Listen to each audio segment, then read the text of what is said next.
Bonjour à toutes et à tous et bienvenue sur ZeroNet TV. Bonne rentrée. Vous le savez, ZeroNet TV, c'est aussi tous les mois les meilleures startups que nous découvrons pour vous à l'occasion de Village Startup ici au Village Baïséa. Jérôme, bonjour. Salut François, bonjour à tous, bien retour sur le plateau du Village Baïséa. On va parler, François, aujourd'hui d'une application mobile qui permet de connaître la valeur nutritionnelle des aliments quand on fait ses courses.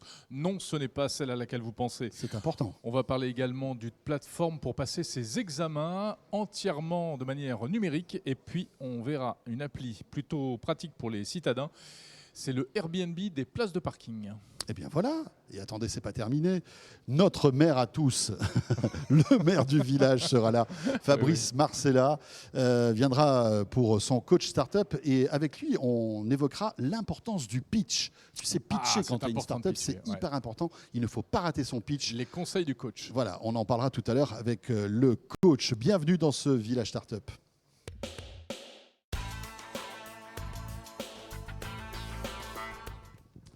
Et Jérôme, rappelons quand même le principe de Village Startup pour tous ceux qui ne connaîtraient pas. Moi, je l'ai complètement oublié en plus.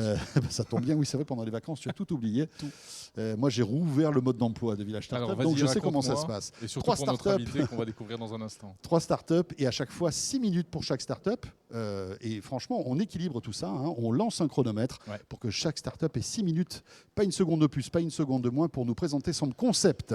On accueille Aymeric Boguin. Bonjour. Bonjour. Bonjour. Créateur de l'application Spoonymix. Alors je lance le chrono, comme vient de le dire François, et on vous pose la première question. Bon, déjà, Jérôme, est-ce que tu sais ce que c'est qu'une spoon ? Une spoon, c'est une cuillère. Attends, je suis en train de vérifier si le chrono est bien parti. Non, il est bien parti, c'est ça. Alors expliquez-nous ce qu'est Spoonymix. Alors Spoonymix, effectivement, spoon comme cuillère, donc ça a à voir avec les produits alimentaires. Donc en fait, c'est une application qui a été conçue pour aider à mieux manger et à mieux acheter. Donc en fait, Spoonymix permet de préparer sa liste de courses en comparant facilement la qualité des produits nutritionnels, mais aussi le prix de cette liste dans les magasins autour de soi. Et pour chaque produit scanné, l'application va proposer des produits de meilleure qualité et qui seront classés en fonction de leur prix. Et donc on est dans le supermarché, on scanne la demi-livre de beurre. Alors, est-ce que c'est justement dans le supermarché qu'on utilise votre appli ou à la maison ? Non, alors pour le coup, effectivement, on se positionne plutôt sur un usage à la maison. Ah d'accord. C'est-à-dire qu'en fait, concrètement, comment ça marche ? Le pas à pas, donc la première étape après avoir téléchargé l'application, c'est de scanner son placard et son frigo et on va dresser un bilan nutritionnel, donc le nombre de produits A, B, C, D, E. Ensuite, l'application va jouer en fait ces produits auprès des magasins qui sont autour de moi afin de pouvoir comparer les prix de ces magasins. L'utilisateur va choisir son magasin, le moins cher ou le plus proche en fonction de ses critères.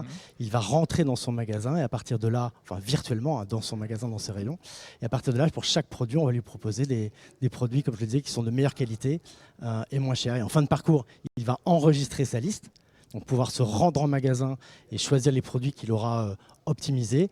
Et dans une version ultérieure de l'application, il pourra commander direct. Exactement, aussi de Drive. Voilà. Alors, il y a une application très connue qui fait ça, qui a d'ailleurs popularisé le fait de scanner et de surveiller ces produits. C'est Yuka, pour ne pas la citer. J'ai fait les courses une fois avec Jérôme et il est tout le temps en train de scanner n'importe quoi. Tout. Même l'extincteur du magasin, tout ça. Donc la différence avec Yuka, vous l'avez évoqué, c'est que vous affichez en plus les prix. Oui, c'est ça. Alors, les quelques différences, c'est que effectivement, on a observé cet usage croissant de scan en magasin. Et c'est intéressant de savoir que tel produit va être trop gras, trop sucré, trop salop, pardon. Mais en fait, on va transposer cet usage vraiment à la dimension de la liste de courses, de l'intégralité. Donc, plutôt sur un usage à la maison plutôt qu'en magasin. Et on va rajouter effectivement la notion de budget, de l'optimisation du budget, en plus des préoccupations de transparence et de qualité des produits. C'est-à-dire que, je prends un exemple, vous allez, en fait, c'est plutôt dans la globalité de la liste que vous verrez l'intérêt nutritionnel de cette liste, au lieu de voir chaque produit. Par exemple, je peux très bien acheter du pain au son avec du Nutella. Les deux vont, enfin pas quasiment s'annuler, parce qu'il ne faut pas exagérer, mais disons que vous allez prendre en compte les efforts que je peux faire d'un côté et le petit plaisir que je peux me faire de l'autre. C'est ça, on va pouvoir identifier de manière très précise les produits dans mon placard qui ne sont pas forcément très bons, rechercher à la maison, donc tranquillement, des alternatives, et ensuite transposer, faire son choix et prendre les produits en magasin. Très bien. Comment est-ce que ça fonctionne ? Vous vous connectez, comme vos concurrents, je dirais, sur cette fameuse base de données qui est en open source, qui s'appelle Food Fact. Open Food Facts. Open Food Donc Fact, on a ouais. deux types de données. Il y a des données produits qui sont des données nutritionnelles sur lesquelles on est adossé effectivement à Open Food Facts qui est une base collaborative. Donc en fait, vous aurez les mêmes données que les autres. Oui, au bémol près que tout récemment, on s'est également interfacé avec Alchemix qui permet de sourcer les données directement auprès des industriels et donc de fiabiliser et de compléter les données produits. L'autre type On de peut données... avoir confiance aux industriels, excusez-moi. Voilà, quel est votre Alors, degré d'indépendance sur l'histoire? Est-ce qu'on parce peut que- vous faire confiance les Alors, yeux fermés en fait, le Nutri-Score, qui est l'indicateur dont on se sert pour déterminer la qualité du produit, ça n'est qu'un calcul qui se fait à partir des données nutritionnelles qui sont affichées sur tous les packagings des produits. Donc c'est des données objectives. Ce qu'ils n'ont pas le droit de faire. Non, et les industriels ne vont pas mentir Voilà. en déclarant... Non, il y a une certaine euh, transparence. Rappelons tout que à le fait. Nutri-Score, c'est ce nouveau petit affichage qu'il y a sur certains produits. Hein. Tout Pas à fait. tous encore, Tout à attention, hein, ça serait trop simple.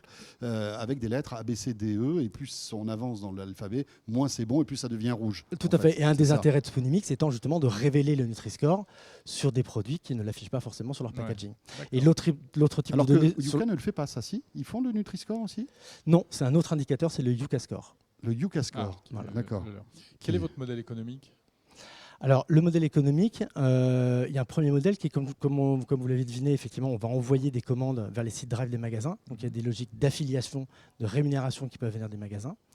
La deuxième logique, ce sont des usages très croissants et donc on veut développer nos API en marque blanche et les mettre à disposition de services tiers. D'accord. Et la troisième logique, c'est de pouvoir proposer sur des produits qui sont de bonne qualité des offres de réduction. Donc des produits qui sont A ou B. L'application Nous révèle... inciter, nous récompenser en fait parce qu'on les achète. Vous avez une réduction. Alors l'application révèle qu'il y a tout un tas de produits qui en fait sont pas forcément très chers. Il y a des très bonnes marques distributeurs et qui sont de très bonne qualité. Mais en parallèle à cela, des produits qui vont être un petit peu plus chers, pouvoir proposer à l'utilisateur de tester ces produits avec une petite réduction, ça va également dans le sens du manger mieux, qui est la finalité de Et là, l'application. j'imagine que c'est l'industriel qui vend ce produit qui vous donne un petit peu d'argent parce que il va avoir Tout à une fait. réduction. C'est ça. Tout à fait, hein, d'où le voilà. modèle économique. Et c'est Exactement. vertueux finalement. Oui, oui, tout le monde y gagne Tout à dans fait. cette histoire-là. Tout à fait. Voilà, ça s'appelle Spoonymix. On peut télécharger ça sur n'importe quel. Donc smartphone. aujourd'hui sur iOS et Oui. on lance la version Android début octobre. Parfait, très Voilà. bien. Et ben à découvrir. Impeccable. J'ai hâte d'essayer. Bah, Parce que écoutez, comme oui. tu l'as dit, je suis un petit peu accro Non, mais au alors. scan des produits alimentaires. Mais c'est vrai qu'on devient tous accros à ce type, Ouais, de, bien à sûr, ce bien type sûr. de Le problème service. qu'on a souvent, c'est qu'il n'y a pas de réseau dans les supermarchés. Hein. D'où l'intérêt de le faire à la maison. D'où l'intérêt de le faire à Et la maison. bim, t'as vu comme il Exactement. il claque. Bravo, Émeric. Merci beaucoup. Parfait. Émeric Boguin, donc, créateur de Spoonymix. Et bon Merci. vent pour la suite. La suite de ce village startup, c'est avec une autre startup qu'on découvre tout de suite. Ton téléphone sonne, Jérôme. Mais comment ça s'arrête?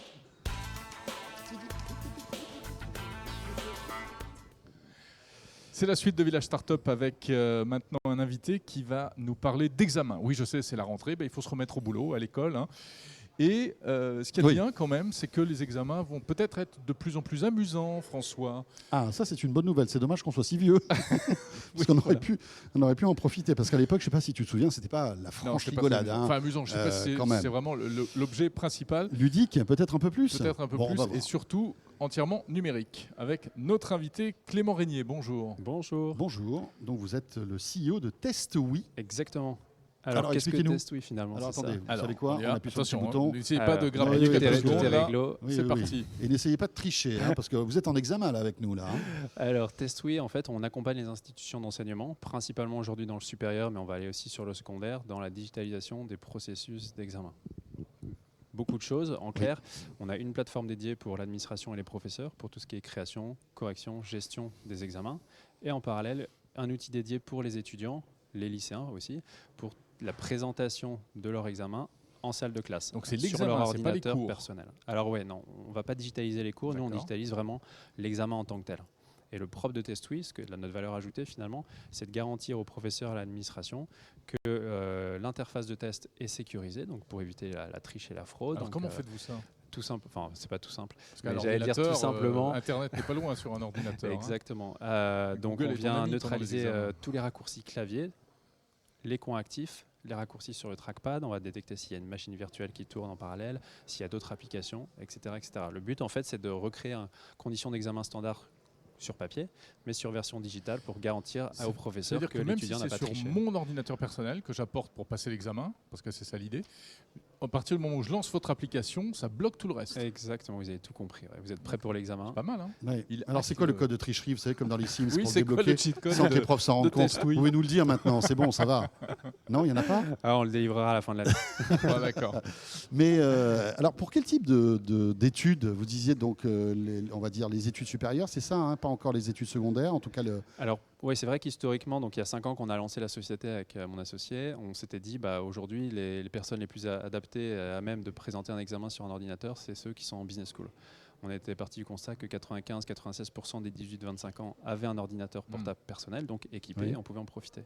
Et puis petit à petit, on a été aussi sur d'autres secteurs, donc les établissements publics avec des universités, sur la formation professionnelle, donc vous n'êtes pas trop vieux finalement, vous allez peut-être pouvoir l'utiliser un jour. On peut peut-être essayer alors. Et puis, sûr. depuis cette année, Permis de on conduire. est parti aussi avec l'éducation nationale, avec des lycées.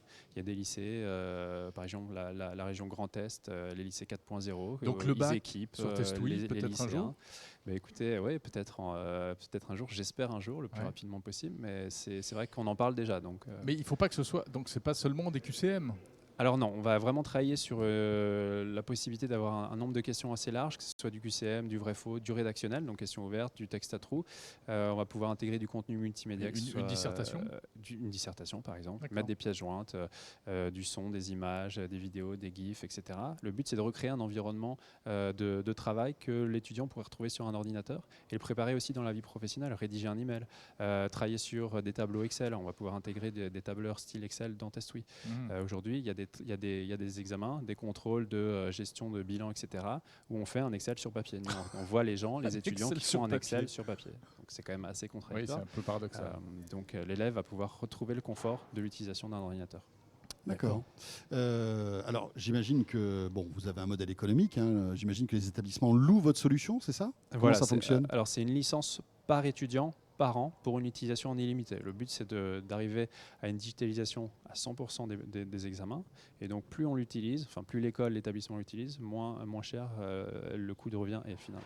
C'est un investissement important. Seuls les business schools privés très chers peuvent se le payer ou Alors, un jour l'éducation nationale pourra le... L'éducation l'adopter nationale l'offre déjà, puisqu'on a des lycées Oui, vous le d'éducation disiez, des nationale lycées, qui nous achètent. Après, bien sûr, le but, c'est de pouvoir offrir une tarification adaptée en fonction des budgets de chacun. Donc, une business school va avoir plus de chances de s'offrir un service aussi de premium, on va dire. Et puis, un lycée qui a peut-être un budget un peu moins conséquent va pouvoir s'offrir Testouille quand même, avec les avantages, mais une tarification adaptée. D'accord. Petite question. Alors, on voit que c'est bien pratique pour les examinateurs, pour les Oui, pour les examinateurs, Pour les il y a examinateurs. tout un back-office derrière. Mais qu'en pensent les élèves?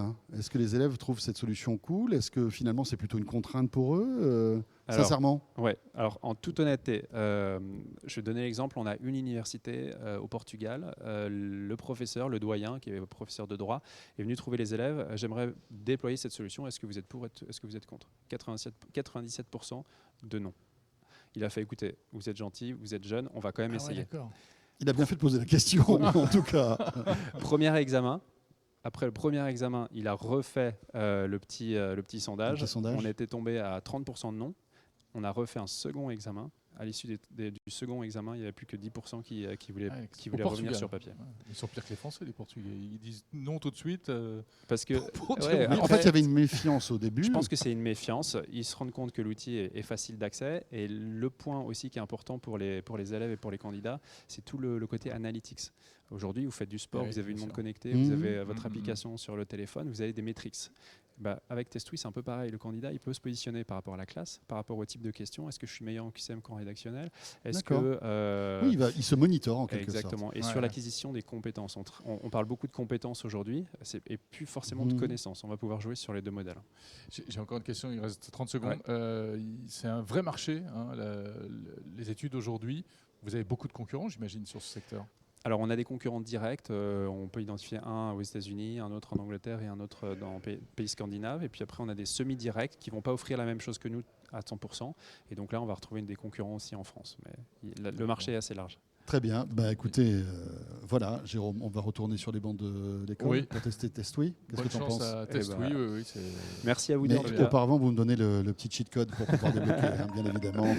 Mais vous ne le donnez pas à Impeccable. Jérôme, je compte sur vous, Clément. Merci beaucoup. Impeccable. Merci à vous deux. Merci. Merci. Et on enchaîne avec notre troisième start-up. On va parler de place de parking tout de suite. Sujet brûlant.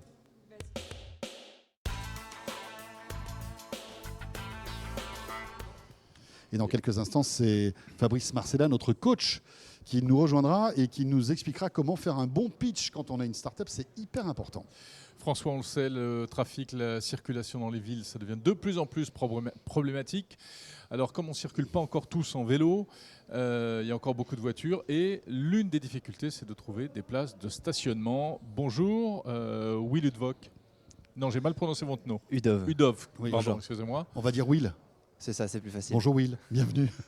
Co-fondateur de À sa place. Alors, à sa place, on lance le chrono Voilà. et expliquez-nous comment ça marche. En 6 Eh ben, minutes. À sa place, c'est très simple. On est parti de la problématique de stationnement dans les grandes villes où justement il y a beaucoup d'embouteillages, exactement 30% qui sont liés à une recherche de stationnement.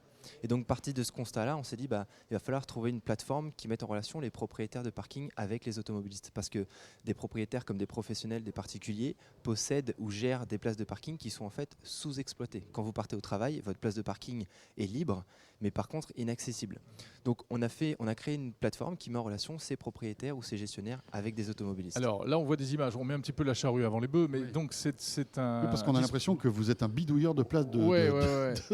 de portes de parking là, mais Avant on va d'aller vous plus expliquer loin pour dans voir. Ça, c'est le système que vous fournissez pour l'ouverture des portes de parking. C'est ça, c'est-à-dire qu'après avoir créé la plateforme, on s'est rendu compte que le besoin en stationnement, il est ponctuel. En moyenne, on stationne 3h30.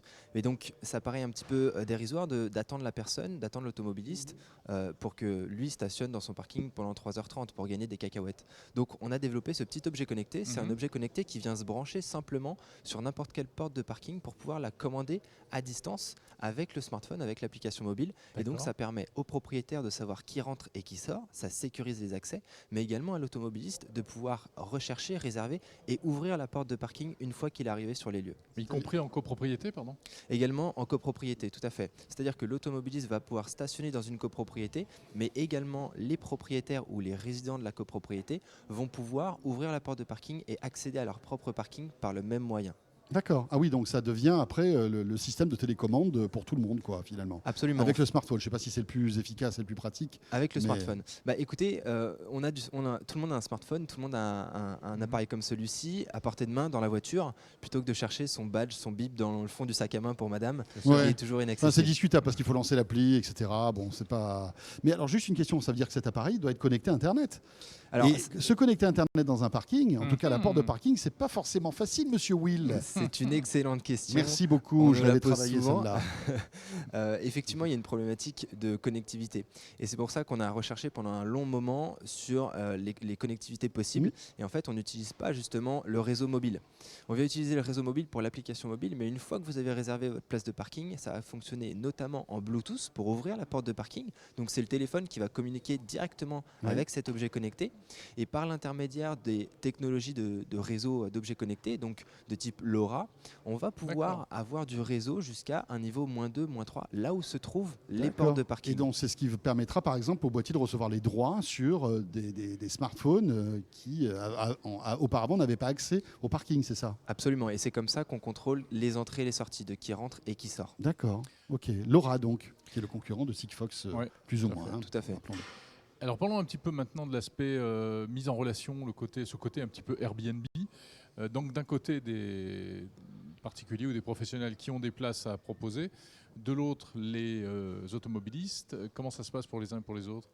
Eh bien, le particulier ou le professionnel, celui qui gère ou possède la place de parking, va mettre sa place en location sur la plateforme à disposition quand il ne l'utilise pas. C'est-à-dire qu'il peut la louer 1 heure comme toute la journée, s'il part en vacances ou s'il part à l'étranger. Il faut qu'ils s'y prennent plutôt à l'avance. C'est pas genre je quitte la maison, je reviendrai pas avant 17h, tac, tac, Oui, la plutôt, place il est faut libre. plutôt planifier tout Faut ça. planifier quoi, tout c'est ça, l'idée. oui. Ça peut être, On peut planifier, mais on peut dire effectivement que Oui. je Ah, pars. on peut dire à la dernière minute. Tout à fait. Ouais, Je pars tout de suite parce que j'ai une course à faire. Je vais au cinéma, par exemple, et donc ma place va être libre pendant 2 heures. Ouais. Et moi, en tant qu'automobiliste, je vais rechercher sur la plateforme, donc sur la plateforme web ou l'application mobile, En les temps réel, places. je vais voir les places qui se libèrent. Absolument, en temps Ouais. réel Et- ou même à l'avance. Et donc là, on change les modes de consommation. On va pouvoir réserver son stationnement avant même de partir de chez soi, ce qui évite ces fameux Et embouteillages. si je reviens et qu'il y a quelqu'un sur ma place de parking parce qu'il a oublié de Eh revenir bien, à temps. nous, Eh ben, on appelle Will. Tout à On a fait. son numéro de téléphone portable. On l'appelle directement. Voilà. alors ça va faire beaucoup Dans la d'appels, mais nuit de nous on samedi à sait dimanche. justement avec l'objet connecté et avec l'application mobile qui rentre et qui sort. Donc Ouais. on est capable en temps réel de vous dire qui est sur votre place de parking et donc d'éviter les doublons en termes de réservation. Et donc, s'il y a quelqu'un sur la place de parking, Oui, je peux et- rentrer en contact avec lui pour lui dire Absolument. excusez-moi, monsieur, mais. Tout à fait. Voilà. Alors on a D'accord. un système justement qui évite cela, c'est-à-dire qu'un quart d'heure avant la fin de votre stationnement, si vous avez réservé de 17h à 18h, eh bien nous on va vous envoyer une notification vous incitant à quitter les lieux. Oui, D'accord. vaut mieux. Moi, j'aimerais pas. Hein. Est-ce que c'est un business pour ceux qui ont des places de parking? Est-ce que ça peut arrondir les fins de mois, cette histoire-là? Ça coûte combien et ça rapporte combien? Alors l'installation est gratuite, c'est nous qui la finançons à 100%. Nous, notre business model est la rémunération à la commission, donc il va de soi d'avoir un maximum de transit sur notre plateforme. Mais pour le propriétaire ou le gestionnaire, ça peut devenir un vrai business parce que si vous louez votre place quand vous n'êtes pas là, donc pendant les heures de travail, on peut dire 10 heures par jour, 5 jours par semaine, eh bien vous pouvez générer 400 € par mois par Hein place de parking. Waouh! Et donc des entreprises qui possèdent un parc de stationnement de 40, 50 ou 100 places, bah, vous multipliez ce résultat à l'année, ça fait une belle somme. Incroyable. Mais là, vous avez compris votre commission à l'intérieur? Là, on n'a pas compris notre commission, c'est Ah, en termes de chiffre oui, d'affaires. attention, attention. Toutefois, attention. Et vous prenez combien sur les 400 €? eh bien, on prend 20% de commission, donc vous voyez qu'il vous reste un beau pécule. D'accord. Vous êtes moins gourmand qu'Apple. Et alors, vous avez combien d'adhérents aujourd'hui? Parce que l'objectif pour que ça prenne, c'est qu'il faut qu'il y ait du monde sur ce type de plateforme. Tout à fait. Aujourd'hui, on travaille sur l'île de France essentiellement parce que le but, c'est de mailler un maximum le territoire en termes de géographie. Donc, on a une centaine de places de parking sur l'île de France. On tente à s'agrandir très rapidement pour développer début 2020 la France entière, puis on espère l'international. Parfait, ça Super. s'appelle À sa place. Voilà, tu vas pouvoir louer ta place de parking quand tu n'y es pas. Eh bien, écoute, toi aussi. Ah ben oui. Hein, voilà, et on va voir si ça Ça y est, fonctionne. vous avez trouvé 2 clients. Merci Will. Merci à vous. beaucoup et bonne chance donc à sa place. On va terminer ce village startup avec le coach, The Coach, Fabrice Coach. Marcella. À tout de suite.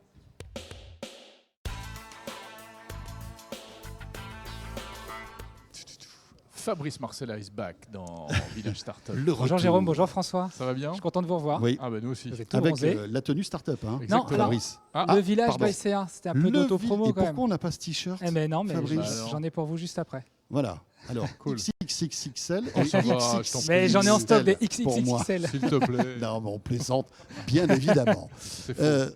Fabrice, en tout cas, bon, ben voilà, vous avez de belles Tout bronzé, couleurs. bonnes vacances. Vous Ça aussi, s'est hein, bien vous passé. aussi, hein. Vous ferez moins le malin quand on sera à Las Vegas, ça c'est sûr, ça sera dans quelques mois. Mais auparavant, le coach donc de cette rentrée, c'est le pitch. On n'a jamais parlé vraiment du pitch, qui est un rendez-vous, en tout cas un moment hyper important quand on est une Et voilà, en startup. cette rentrée des classes, je me suis dit que c'était aussi la rentrée des startups et c'était pas plus mal de rappeler c'était quoi le pitch et quelles sont les bonnes pratiques en la matière. Enfin, pour les enfants, le pitch c'est autre chose. Hein. C'est une espèce de, vous savez, de comment on appelle Oui, ça? allez-y, je Non, vous de en prie. brioche au chocolat. Vous connaissez pas les pitchs? Ah si, si, si. Ah il a si, raison. ah, je vois, Voilà, je vois. non, mais Oui, c'est pour oui, ça. les pitchs, C'est je pour ça. vois. Non, C'est mais un pour, truc, moi, c'est une pour les autre- plus jeunes qui nous regardent, le pitch, ce n'est pas que des brioches au chocolat. C'est aussi donc. ce que C'est va nous aussi expliquer le grand Fabrice. oral que passe chaque startup, celui qui va permettre à un créateur d'entreprise d'attirer ou non l'attention d'une personne qui lui est importante, d'un investisseur, d'un client, d'un journaliste, d'un C'est savoir collaborateur. présenter son activité en un minimum de temps en fait. Et oui, c'est ça. L'idée, c'est finalement de convaincre une personne qui n'a pas de temps, de lui donner envie de vous revoir. Mhm. Donc, généralement, d'ailleurs, le pitch, c'est le pitch en 1 minute.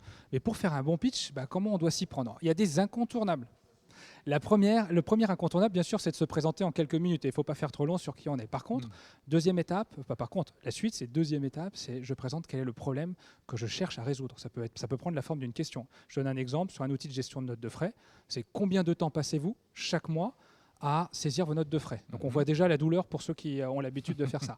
Deux, Non, Combien de temps non, je sens que vous avez envie de répondre à la question. C'est du vécu. Là, c'est- Bon, ça, c'est du vécu. Bah, très sensible. les notes de frais, c'est toujours un truc. toujours un C'est peu l'enfer. tanné, hein. Tanné, quoi. Deux, c'est quelle est la solution que je propose? Eh bien, la solution que je propose permet d'automatiser la saisie des notes de frais en me rappelant à chaque paiement de prendre la photo de mon ticket. 3, en quoi ma solution est-elle différenciante par rapport à ce qui existe sur le marché? Bien souvent, on n'est pas les seuls à avoir cette bonne idée. Donc, si je prends notre exemple là, c'est la solution que je propose permet directement d'envoyer l'information à mon expert comptable. Et enfin, toujours terminer le pitch par une promesse. C'est quoi votre promesse? Dans notre cas de figure, si la promesse peut être, eh bien, si vous êtes commercial, en utilisant mon outil, vous transformez 3 heures par mois de temps administratif en temps commercial. Donc on voit que là, la promesse, elle est à la fois crédible et elle donne envie. Et business Elle est très aussi, business. Parce que finalement, Bien on sûr. gagne du temps de travail. On et de gagne la du temps productivité. et puis de la productivité. Mais une fois qu'on a dit ça, On s'en va. ça ne suffit pas. Ça ne suffit pas pour sortir du lot. On plonge dans le regard de son interlocuteur. Et mais c'est un petit peu ça. Pour savoir comment En fait, il y a perçu tout le message. non-verbal. Et Ouais. tout le non-verbal qui est extrêmement important. Le non-verbal, c'est quoi? C'est tout S'il ce qu'on regarde sa ne dit montre, pas. c'est mauvais signe, quoi. Oui, mais alors déjà notre non-verbal à nous, c'est-à-dire Ah que oui, la d'accord. personne qui pitch, c'est tout ce qu'on ne va pas dire et qui va impacter pour autant de façon importante la c'est-à-dire perception de la personne qui est en face. Donc ce qui est important, c'est de mettre du rythme, Ouais. d'être souriant, dans de la chercher à psychologie, là. convaincre. Des petits Pardon breaks de temps en temps, c'est important. Des petits breaks, il faut savoir respirer. Les Effectivement, ça- politiques font souvent ça. et ils se reposent même des questions Oui, oui, et oui, répondent oui. à la question qu'ils ont posée. En tout Tant cas, mieux ça les met à réfléchir. l'aise pour les lancer, tout à fait. Et ensuite, il y a toute la partie sur la posture. La posture, c'est par exemple respirer, soyez serein, Mhm. tenez-vous droit, soyez fier. Attention. Voilà. Attention, t'as vu Parce comment qu'on on va se pitcher, redresse. après, on va pitcher. Ouais. Soyez solide sur vos appuis, Oui. souriez. Ouais. Voilà. Et puis si en plus vous êtes face à un auditoire, bah, il faut aller au devant de la scène, surtout pas aller derrière. Prenez la lumière. Restez dans la lumière. Et enfin, regardez vos interlocuteurs, ayez un regard déterminé. J'espère qu'il est très déterminé, le mien. Oula. Et donc, Mais ça s'apprend, ça, le pitch. Parce qu'il y a des Ça gens s'apprend. qui sont plus ou moins doués non, pour mais ça, non? il faut s'entraîner. Il Souvent, faut on dit répéter. Il faut répéter. il faut devant la répéter, glace. répéter. Quand vous voyez des startups qui pitchent bien, ce ne sont pas des professionnels Mm. du pitch et pour autant, voilà, c'est Ouais. l'exercice au Est-ce qu'il y a quotidien. un problème en France où finalement on n'apprend pas ça dans les écoles, alors que par exemple aux Ouais. États-Unis on apprend à C'est l'école naturel à chez eux de pitcher. Ouais. C'est incroyable de Bien les sûr. écouter, nous Ouais, raconter ça dans des le sang. histoires. Mais d'ailleurs, vous savez que D'ailleurs, ils le sont pitch, énervants parfois. Ouais, tellement ouais, ils ils sont sont à l'aise. énervants. Oui. Ouais. mais le pitch, c'est finalement à la fois l'histoire qu'on raconte et la manière dont on va jouer l'histoire. Et c'est là où il faut Mhm. réussir à travailler. C'est la manière dont on va la Faut être présenter. sincère, faut pas avoir l'air de jouer la comédie. Oui, c'est ça. Il Faut pas réciter. faut pas réciter, il faut parler avec ses tripes, j'allais dire. Fabrice, ici Ouais. au village Baïséa, donc vous hébergez, rappelons-le, des centaines de startups. Est-ce que vous avez justement, est-ce que vous apprenez à ces startups à pitcher? Est-ce qu'il y a des profs de pitch? Est-ce que vous-même, par exemple, vous leur donnez des conseils, etc. Bien sûr. En tout cas, on n'hésite jamais à leur dire de façon très bienveillante, bien sûr, lorsque ça va et lorsque ça ne va pas. Et vous savez, ici, on accueille le casting de la BFM Academy. Et quand j'ai des startups qui sont sélectionnées pour ce concours, Bien sûr. avant ça, on les fait toutes pitcher. Toutes. Et Oui, on parce leur qu'elles vont explique. passer devant des, Eh devant oui, des et caméras. donc le jour J, donc, il faut savoir briller. On n'a Mhm. pas deux fois finalement la chance de pouvoir participer à ça. Et autre secret peut-être que je peux vous dévoiler, c'est que fort de cette expérience, on apprend de plus en plus à des décideurs de grands groupes aussi à pitcher. Et donc j'accueille régulièrement ici des décideurs à qui on va apprendre à pitcher en 1 minute une idée. De plus en plus de décideurs aujourd'hui, lorsqu'ils passent en comité de direction de leur entreprise, on leur donne très peu de temps pour exprimer des idées, certaines ouais, fois un bien petit sûr. peu complexes. Finalement, le pitch, c'est pas que pour les startups. Non, hein. non, Non, ça c'est fait génial. partie finalement de Ouais. tout acte, j'allais dire de séduction, tout acte de vente peut-être pas, parce que c'est pas uniquement de la vente. Ouais, ouais. C'est vraiment donner envie à l'autre d'en savoir plus. Mais vous Intéressant. avez raison sur la séduction, c'est hyper important parce que c'est un exercice de séduction finalement. Bah, j'imagine que vous rencontrez de nombreuses Mhm. startups et que lorsqu'elles vous croisent, bah, elles ont peu de temps finalement pour essayer de vous Bien donner sûr. envie Mhm. de les rappeler, de les Elles revoir. sont souvent pas mauvaises d'ailleurs. Hein. Yes, Ils sont de mieux, ils sont vraiment meilleurs d'année en année. Mais on hein. a remarqué qu'il y a des, enfin, Ouais. il y a des personnes qui sont plus douées que ça aussi. Oui, bien sûr. Que d'autres. Après, hein. il y en a Des qui- personnes qui sont voilà, plus à l'aise avec Ils sont plus l'exercice, à l'aise bien avec sûr. tout ça. Et dernière question peut-être, il y a différents types de pitch parce que croiser un investisseur dans un ascenseur ou être invité devant une assemblée, c'est pas la même chose. On n'a pas le même temps. à Vous avez tout disposition, à fait raison, etc. c'est-à-dire que le pitch, il n'est jamais le même en fonction de la personne qu'on rencontre. Mhm. Donc on parle souvent Savoir d'élévateur s'adapter. pitch, c'est la fois où on se trouve finalement avec une personne importante pour vous dans un ascenseur et vous avez le temps finalement De l'ascenseur. de l'ascenseur. Donc, alors que là, vous êtes un immeuble de 4-5 étages, vous avez moins de temps que celui qui est dans une tour de la Défense. Néanmoins, on voit bien que l'exercice n'est pas tout à fait le même. Il y a des pitchs investisseurs, on ne va pas aller chercher Et bien et sûr, mettre en avant les mêmes on n'a choses pas les que mêmes problématiques. dans un bien pitch sûr. commercial ou dans un pitch vis-à-vis d'un collaborateur ou d'un futur partenaire. Merci Passionnant. Fabrice. Merci à vous deux. Le maire du village Baïséa, où on réalise en fait ce village startup tous les mois. Jérôme, on se retrouve bien sûr le mois prochain. Bien sûr, pour découvrir d'autres startups, surtout, eh bien, vous le savez, sur la chaîne YouTube 01net TV et sur 01nettv.com, vous pouvez retrouver toutes les startups qu'on a interviewées jusqu'à maintenant et tous les conseils de coaching de Fabrice Marcella. Merci de nous suivre donc comme chaque mois et à très vite sur 01net TV. Salut à tous. Au revoir.